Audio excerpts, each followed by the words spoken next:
नमस्कार, संध्या उबाळे रेसिपीजमध्ये सर्व खवय्यांचं मनापासून स्वागत आहे। कढई गरम झालेली आहे। 2 टेबलस्पून तेल टाकलेलं आहे। तेल गरम झालं की जिरं मोहरी घालूयात। पाव चमचा हिंग घालूयात। 1 मीडियम साइज कांदा बारीक चिरून घालूयात। कढीपत्ता घालूयात आणि भाजलेले शेंगदाणे घालूयात।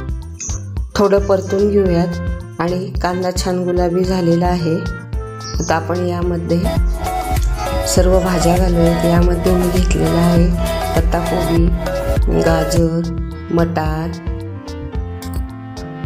दलिया उपम्यामध्ये भाज्या घातल्याने त्याची पौष्टिकता अजूनच वाढते आणि तुम्ही तुमच्या आवडीनुसार भाज्या घालू शकता। आता आपण यावर झाकून ठेवून थोड्याशा भाज्या वाफवून घेऊ।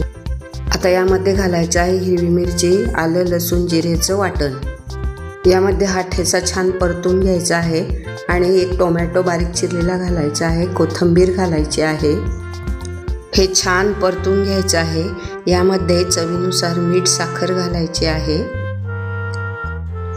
हे हलवून घेतल्यावरती यामध्ये पाव चमचा हळद घालायची आहे। यामध्ये 1 वाटी शिजवलेला दलिया घालायचा आहे।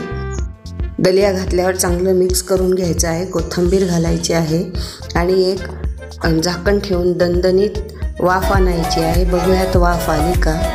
मस्त वाफ आलेली आहे। आपला दलिया उपमा तयार झालेला आहे।